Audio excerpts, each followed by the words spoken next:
સાવધાન સાવધાન સાવધાન ગુજરાતવાસીઓ થઈ જાજો તૈયાર આગામી 3 કલાકમાં તૂટી પડશે અનાધાર વરસાદ। જી હા દર્શક મિત્રો, અરબ સાગરમાં સક્રિય થયેલી ડિપ્રેશનવાળી વરસાદી સિસ્ટમ અત્યારે ડીપ ડિપ્રેશનની કેટેગરી સુધી પરિવર્તિત થતા ગુજરાતના દરિયાઈ કાંઠે ભારેથી ભારે વરસાદ પડવાને લઈને હવામાન વિભાગ તરફથી રેડ એલર્ટનું સિગ્નલ છે જાહેર કરી દેવામાં આવ્યું છે। મિત્રો તમે જોઈ શકો છો અત્યારે સૌરાષ્ટ્રના દરિયાઈ કાંઠે આ વરસાદી સિસ્ટમ આવી છે। ભર શિયાળે જામ્યો છે ચોમાસા જેવો માહોલ। આજે સાંજ પડે રાત્રિ થાય એ પહેલા ગુજરાતવાસીઓ આજના હવામાન સમાચાર અંત સુધી જાણી લેજો, કારણ કે મિત્રો ગુજરાતમાં જે વરસાદ વરસી રહ્યો છે એ ફરી એકવાર તીવ્ર બનશે। ખાસ કરી મિત્રો જે ચોમાસાની વિદાય બાદ શિયાળાની શરૂઆત થઈ હતી, ગુજરાતમાં કાતિલ ઠંડી પડી હતી, પરંતુ બપોરના સમયગાળા દરમિયાન જે ગરમી અને ઉકળાટનું પ્રમાણ વધ્યું હતું એના જ કારણે અત્યારે ગુજરાતમાં કમોસમી વરસાદના માવઠા સ્વરૂપે ધોધમાર વરસાદ વરસી રહ્યો છે। ફરી એકવાર નદી નાળાઓ છલકાશે, રોડ રસ્તા ઉપર પાણીના ગરકાવ થશે, ફરી એકવાર ગામડાઓ ડૂબતા જોવા મળવાના છે। ત્યારે હવામાન નિષ્ણાંત એવા અંબાલાલ પટેલે તો પોતાની આગાહી વ્યક્ત કરી છે કે આગાહીના ભાગરૂપે ગુજરાતમાં ફરી એકવાર અત્યારે પૂરનું સંકટ છે મિત્રો હાલ ટોળાતું જોવા મળી રહ્યું છે। તો બીજી તરફ અત્યારે બંગાળની ખાડીમાં પણ અત્યારે ડીપ ડિપ્રેશનવાળી વરસાદી સિસ્ટમ મજબૂત બની છે। એ આગામી કલાકોમાં ખાસ કે ચક્રવાતની અંદર પરિવર્તિત થશે અને આ ચક્રવાતનું નામ મોન્થા નામનું વાવાઝોડું આપવામાં આવ્યું છે। આમ સમગ્ર ભારત દેશના નીચાણવાળા વિસ્તારોમાં એક સાથે બબ્બે વરસાદી સિસ્ટમો સક્રિય થતા વાવાઝોડા સાથે વરસાદની ગતિવિધિમાં ભારે વધારો થઈ રહ્યો છે।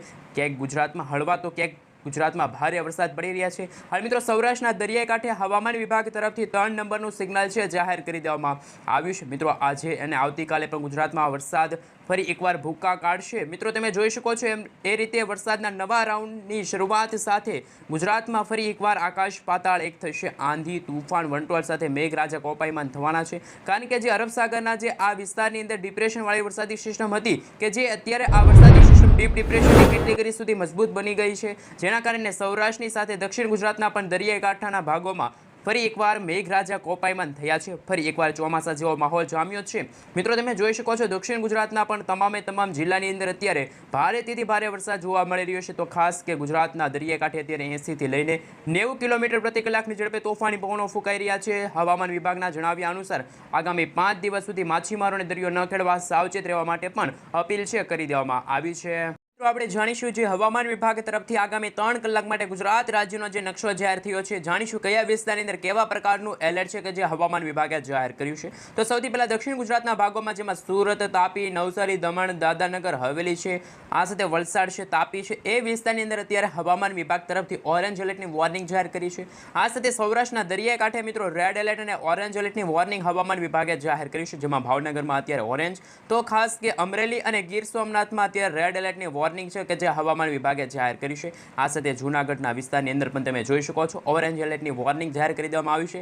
સાથે મિત્રો પોરબંદર છે, આ સાથે રાજકોટ છે, સુરેન્દ્રનગર છે, બોટાદ છે, અમદાવાદ છે, સાથે મિત્રો તમે જોઈ શકો છો દાહોદ લાગુના વિસ્તારમાં પણ હવામાન વિભાગ તરફથી ભારેથી ભારે વરસાદ પડવાને લઈને યલો એલર્ટની વોર્નિંગ છે જાહેર કરી દેવામાં આવી છે। પરંતુ ઉત્તર ગુજરાતના વિસ્તારોમાં તમે જોઈ શકો છો દેવભૂમિ, દ્વારકા, બનાસકાંઠા, સાબરકાંઠા, અરવલ્લી, મહીસાગર એ વિસ્તારની અંદર મિત્રો અત્યારે હળવાથી મધ્યમ વરસાદ, તો અમુક ભાગોમાં આંશિક વરાપની પણ આગાહી સામે આવી છે, એટલે કે ત્યાં વરસાદ ન પડે, પરંતુ સૌરાષ્ટ્રના દરિયાઈ કાંઠે, દક્ષિણ ગુજરાત અને મધ્ય પૂર્વ ગુજરાતના ભાગોમાં આજે ભારેથી ભારે વરસાદ પડવાને લઈને હવામાન વિભાગ તરફથી ઓરેન્જ, યલો અને રેડ એલર્ટની વોર્નિંગ છે એ જાહેર કરી દેવામાં આવી છે। ગણતરીની કલાકોમાં મિત્રો ફરી એકવાર સૌરાષ્ટ્રના દરિયાઈ કાંઠે એક વાવાઝોડું ત્રાટકવા માટે આગળ આવી રહ્યું છે। ગુજરાતમાં ફરી એકવાર માવઠા રૂપી અત્યારે વરસાદ છે, કમોસમી વરસાદ એ પડી રહ્યો છે તેવા પણ સમાચાર સામે આવી રહ્યા છે। હવે મિત્રો આપણે લાંબા ગાળાની આગાહી વિશે વાત કરીશું કે જેમાં આવતીકાલે 27 તારીખના રોજ કેવું હવામાન છે, 28 તારીખ અને 29 તારીખના રોજ ગુજરાતનું હવામાન કેવું છે, કયા વિસ્તારની અંદર કેટલા કિલોમીટર પ્રતિ કલાકની ઝડપે તોફાની પવનો ફૂંકાશે, કેવા પ્રકારની વોર્નિંગ છે કે જે હવામાન વિભાગે આગામી દિવસો સુધી જાહેર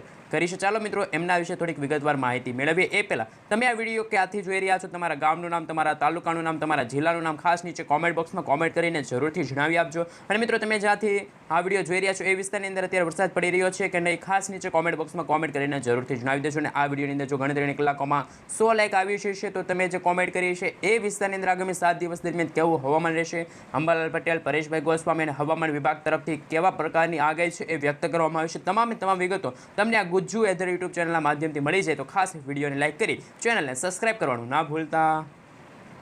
સૌથી પહેલા મિત્રો તમે જોઈ શકો છો કે જે હવામાન વિભાગ તરફથી જે સેટેલાઇટ પિક્ચર રજૂ થયું છે એમના વિશે જો નજર કરી લઈએ તો હાલ મિત્રો અરબ સાગરના દરિયામાં ડિપ્રેશન છે અને બંગાળની ખાડીમાં ડિપ્રેશન છે. આમ એક સાથે બે વરસાદી સિસ્ટમો સક્રિય થઈ છે, જેના કારણે સમગ્ર ભારતમાં હવે ચોમાસા જેવો માહોલ ભર શિયાળા જામશે.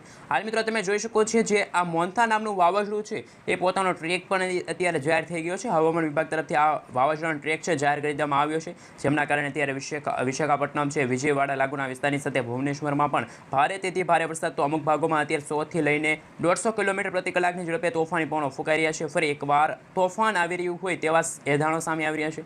આ મિત્રો તમે ટ્રેક જોઈ શકો છો. આ એનું વાવાઝોડાનું જે ઉદ્ભવ બિંદુ છે એ છે. ત્યાર પછી આ વરસાદી સિસ્ટમ ધીમે ધીમે આગળ વધીને આ રીતે છે મિત્રો ગતિ કરતી જોવા મળી છે, જેના કારણે અત્યારે દક્ષિણ ભારતના ભાગોમાં વાવાઝોડાની ગતિવિધિ સાથે ધોધમાર વરસાદ જોવા મળી રહ્યો છે. જ્યારે અત્યારે જે આ વાવાઝોડું આપણા ગુજરાત નજીક આવી રહ્યું છે એ વાવાઝોડે થોડીક પોતાની દિશા ફંટાવી પશ્ચિમ દિશા તરફ આગળ વધ્યું છે. જો આ વાવાઝોડું પશ્ચિમ દિશા તરફ ફંટાશે તો પણ એમની અસરોના ભાગરૂપે વાદળછાયા વાતાવરણ અને આ એના ઘેરાવા છે ખાસ કે ગુજરાત નજીક હોવાના કારણે એ સર્ક્યુલેશનના ભાગરૂપે મિત્રો તમે જોઈ શકો છો આ ઘેરાવો છે આ રીતે છે, જેના કારણે તે સૌરાષ્ટ્રના, દક્ષિણ ગુજરાતના, મુંબઈના દરિયાઈ કાંઠે અને તમે જોઈ શકો છો હવે પછી ગુજરાતને ખાસ કે મિત્રો ઉત્તર ગુજરાત સુધી પણ આ વરસાદી સિસ્ટમના જે આંકડા છે એ પણ સામે આવી શકે છે. કારણ કે મિત્રો આ વરસાદી સિસ્ટમ ભલે અત્યારે યુટર્ન લીધો, પરંતુ આ વાવાઝોડું ફરી એકવાર યુટર્ન મારીને દેવભૂમિ દ્વારકા છે, પોરબંદર છે, જૂનાગઢ છે એ દરિયાઈ કાંઠાના વિસ્તારોને અસર કરી શકે છે. અને હવામાન વિભાગ તરફથી માછીમારો માટે પણ જે નકશો છે જાહેર કર્યો છે, ફિશિંગ વોર્નિંગ મેપ પણ જાહેર થયો છે. તમે જોઈ શકો છો જે આ ગ્રે કલરનો ભાગ છે ત્યાં અત્યારે તોફાની પવનો ફૂંકાઈ રહ્યા છે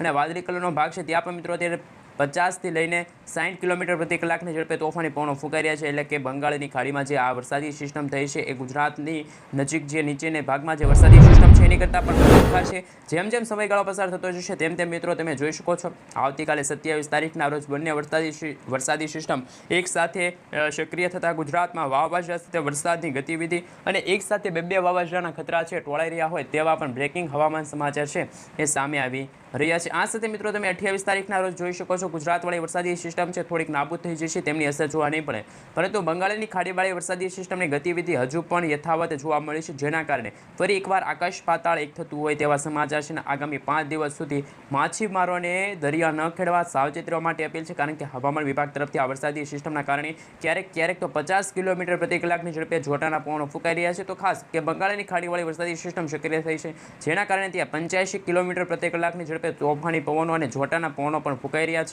આ મિત્રો હવામાન વિભાગ તરફથી જે વાવાઝોડા મોન્થા વાવાઝોડાને લઈને ટ્રેક રજૂ કર્યો છે, સાથે અરબ સાગરવાળી વરસાદી સિસ્ટમે થોડોક યુટર્ન લીધો છે. ફરી આ વરસાદી સિસ્ટમ ટર્ન મારીને ગુજરાત નજીક આવી શકે છે તેવા પણ આંકડા છે કે જે સામે આવી. તમે વિન્ડી એપ્લિકેશનના માધ્યમથી જોઈ શકો છો કે અરબ સાગરવાળી વરસાદી સિસ્ટમના જે અવશેષો ગુજરાત નજીક અસર કરી રહ્યા છે, જ્યારે મોન્થા નામનું વાવાઝોડું સક્રિય થઈ છે, જેના કારણે ઓડિશા છે, આ સાથે મિત્રો જે આ દરિયાઈ કાંઠાના વિસ્તાર છે જેમાં ભુવનેશ્વર, વિશાખાપટ્ટનમ, વિજયવાડા લાગુના વિસ્તારની અંદર વાવાઝોડાની ગતિવિધિ ભારે વધતી જોવા મળી રહી છે. ચેન્નઈના દરિયાઈ કાંઠેના વાવાઝોડાની ગતિવિધિ છે એ અત્યારે જોવા મળી છે, પરંતુ અરબ સાગરવાળી વરસાદી સિસ્ટમ સક્રિય થઈ છે, જેના કારણે આગામી 3 કલાક તો ગુજરાતમાં ભારેથી ભારે વરસાદ જોવા મળશે. તો વાવાઝોડાની ગતિવિધિમાં પણ ભારે વધારો થઈ શકે છે, જેમાં આજે બપોરથી લઈને સાંજના સમયગાળા દરમિયાન તો આ વાવાઝોડું આગળ આવશે. અને ખાસ કે તમે જોઈ શકો છો એ રીતે આજે સાંજના સમયગાળા દરમિયાન 6 વાગ્યા પછી આ વાવાઝોડું છે એ સૌરાષ્ટ્રના દરિયાકાંઠે જેમાં મહુવા છે, ઉનાના દરિયાકાંઠાની વચ્ચેના જે વિસ્તારો છે, રાજુલા છે, તુલસીશામ લાગુના વિસ્તારની અંદર આ વાવાઝોડું છે આગળ વધશે, જેના કારણે રેડ એલર્ટની વોર્નિંગ છે કે જે હવામાન વિભાગે જાહેર કરી છે. અમરેલી છે, આ સાથે બગસરા છે, કુંડલા છે, ધારીના જે વિસ્તારો છે ત્યાં વાવાઝોડાની ગતિવિધિમાં ભારે વધારો થશે તેવા પણ આંકડા સામે આવી રહ્યા છે. જ્યારે આ બંગાળની ખાડીવાળી વરસાદી સિસ્ટમ પણ સક્રિય થઈ છે કે જેની અસરના કારણે અત્યારે ભારતના આ વિસ્તારોની અંદર છે એ અતિશય ભારે વરસાદ અને વાવાઝોડાની ગતિવિધિ જોવા મળી છે. આ સાથે મિત્રો આવતીકાલે પણ તમે જોઈ શકો છો ગુજરાતમાં વરસાદનું જોર યથાવત રહેશે. વાવાઝોડાની ગતિવિધિ સાથે ગુજરાતમાં ધોધમાર વરસાદ પડી શકે છે. વીજળીના ચમકારાની સાથે મેઘરાજા કોપાયમાન થવાના છે. આમ તો મિત્રો સમગ્ર ગુજરાત રાજ્યમાં ચોમાસાની વિદાય બાદ 100% વિસ્તારમાં ફરી એકવાર વરસાદના યથાણો સામે આવી રહ્યા છે. 28 તારીખના રોજ પણ ગુજરાતનું જોર યથાવત રહે છે, પરંતુ 29 તારીખના રોજ ગુજરાતમાંથી વરસાદ છે વિદાય તરફ આગળ વધશે, ચોમાસું વિદાય તરફ આગળ વધશે. માવઠું છે એ પણ પૂરું થવા જઈ રહ્યું છે, પરંતુ એમના અવશેષોના કારણે ગુજરાતમાં હજી પણ વાવાઝોડા સાથે વરસાદની ગતિવિધિમાં છે એ વધારો થઈ રહ્યો છે. જેમ જેમ સમયગાળો પસાર થઈ રહ્યો છે તેમ તેમ ગુજરાતના વાતાવરણમાં ઉથલપાથલ શરૂ થઈ છે. 29 તારીખ, 30 તારીખ અને 31 તારીખના રોજ ફરી એકવાર વરસાદી ઝાપટા શરૂ થશે, પરંતુ 1 નવેમ્બર એટલે કે મિત્રો નવેમ્બર મહિના સુધી આ વરસાદની ગતિવિધિ છે યથાવત રહેશે. તેમને લઈને પણ હવામાન સમાચાર છે. 2 તારીખના રોજ તમે જોઈ શકો છો 3 તારીખના રોજ ગુજરાતનું વાતાવરણ બિલકુલ ચોખ્ખો થઈ જશે. અત્યારે ઉત્તર ભારતના ભાગોની અંદર ઠંડા પવનો ફૂંકાઈ રહ્યા છે, વેસ્ટર્ન ડિસ્ટર્બન્સ સક્રિય થયું રહ્યું છે, જેના કારણે મિત્રો ગુજરાતમાં કાતિલ ઠંડીનો અહેસાસ પણ ગુજરાતવાસીઓને થશે. તેમને લઈને પણ અત્યારના બ્રેકિંગ હવામાન સમાચાર છે એ સામે આવી રહ્યા છે. હવે મિત્રો જેમ સમયગાળો ચેન્જ થતો જશે, બદલાતો જશે, તેમ ગુજરાતના હવામાનમાં પણ મોટી ઉથલપાથલ શરૂ થાય તેવા પણ અત્યારના બ્રેકિંગ હવામાન સમાચાર છે કે જે સામે આવી રહ્યા છે. અંબાલાલ પટેલ અને પરેશભાઈ ગોસ્વામી તરફથી પણ જુદી જુદી નવી આગાહી છે સામે આવી રહી છે.